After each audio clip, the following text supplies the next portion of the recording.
Hi, this is Rita Savasco. Today, I want to address a concern that came up in our rooted community, and I would entitle this, Do We Need to Teach Everything We Know? And that's kind of a joke between Tracy and I because sometimes I overdo it in all I say all at once, and it overwhelms people. And by contrast, when I teach kids, I most specifically do not teach everything I know. So the question that came up in the rooted community is, why would we teach at the beginning of Pinwheels 1 that one letter equals one sound? And because, as we all know, if we were teaching everything we know, we'd be saying one letter equals one sound, two letters can equal one sound, one letter can equal one sound, two letters can equal one sound, three letters can equal one sound. So, and that's true. That's what we know. However, we are working with young and or struggling learners who are trying to understand this entire new way of thinking. So instead of teaching everything we know, what we do instead is we take an approach that we call laying a path. And laying a path means I lay one stone down and I work on a skill, and then I lay the next stone down and I work on a skill, and I lay the next stone down and I work on a skill. And so I say to kids when they first start learning to read, here's the idea, this new idea that I want you to solidly get in your head. And that is that one letter makes one sound. And we work on one letter makes one sound, and we work on blending those sounds together and segmenting those sounds and writing those letters and saying sounds. And this flow of, if I hear these three sounds in a row, can I write them all? If I hear four sounds in a row and two of them are two consonant sounds are close together, can I write them all?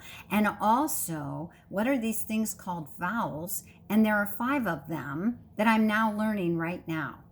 And so I have a letter set and I have these 5 vowels, and we are getting going on this concept that one letter equals one sound. Now, I'm not misinforming them. I'm giving them time to get comfortable on that stone, on that path, before I take the next step with them. And if you think about it, just on that one stone of one letter equals one sound, we were doing a lot of work that was laying this foundation for strong reading and writing skills. And then the next step might be that 2 letters make one sound. And we can continue on in this way. So I just want people to be aware of this laying a path idea, because you have 2 different ways you can teach, right? You can have 2 different philosophies. One philosophy is give all the information and throw it all out there, and then begin to try to repair whatever got missed.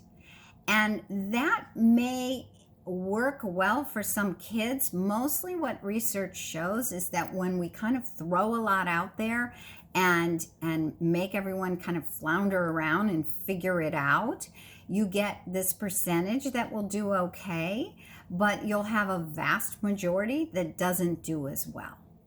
Instead, when we do explicit teaching, we are teaching a principle. It doesn't mean it's the only learning principle. I don't even know where the end of the learning principles are, because there's constantly new and interesting information that's coming out all the time. And you know, you'll see that if you're in our Q&A classes on any of our topics. One of the things I'm always trying to do is say, this is the way I started doing things now because, you know, I read this, or this is the way that I tried and I thought it worked, and you might benefit from this strategy. Or this is what the research is exploring right now, and this is interesting, and this is in contrast to maybe something that had been said before. We want to be real learners that are always on a path that isn't, this is the one answer and it must be correct. It is more, when it comes to learning and even exploring the English language system, which is hugely complex, that when it comes to learning, that we are laying a stone and laying another stone and laying another stone. And when we do that, we call this working to a level of success. And for those of you who have struggling learners, you already know that when kids feel a sense of struggle, they tend to resist and avoid.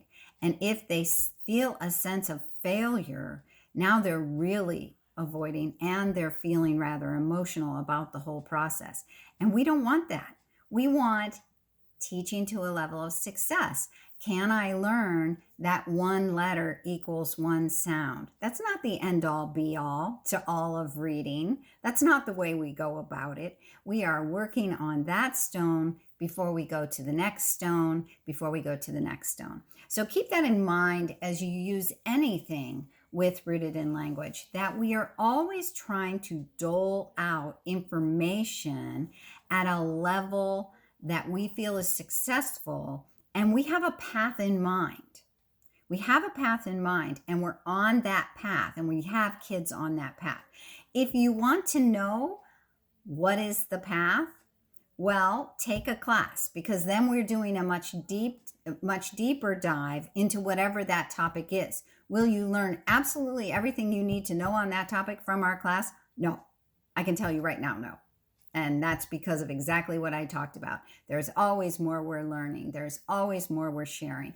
Even when I am presenting in a class, this deep dive, there's this other whole body of information I've chosen to leave out of that class, because we have to start somewhere. We have to gain skills and go somewhere. We all know what it feels like when you have too much and then you don't even know what to do with all that information. And if someone would just say, hey, that's okay.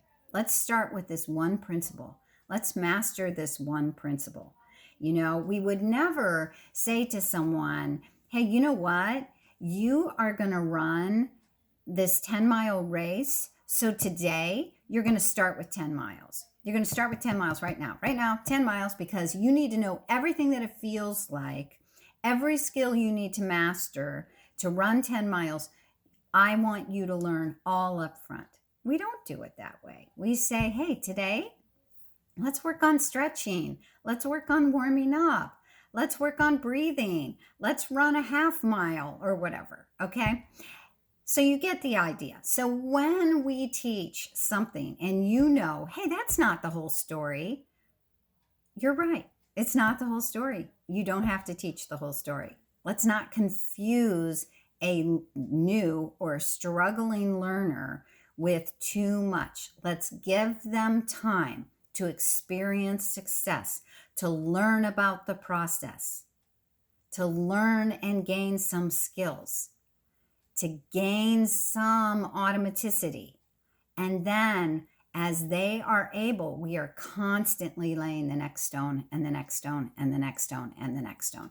Now, you might have an older child that already knows, hey, wait a minute, I know SH makes one sound and those are two letters that make one sound.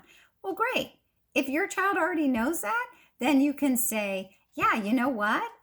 That's probably something that we're going to come to, but you already know that, because you have figured a lot out and we've done that work and you can see that. So if you have an older child and you're using a curriculum that is for both young and struggling learners, but you know that your child is a little further down, first of all, let them just feel the success and move quickly through whatever is review. Also pay close attention to where little gaps might be that you catch along the way in the midst of this review.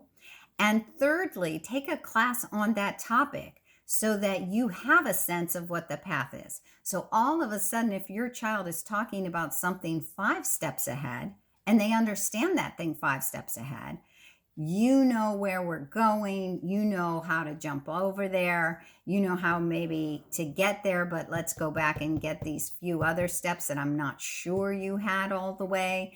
You have a much greater sense as an educator of what that path looks like and what's going to be taught next. So I hope that explains a little bit about, do you have to teach everything you know all at one time? No. Do you have to keep learning yourself so you're ready for those things? I think the answer is yes. All right. Have a great day.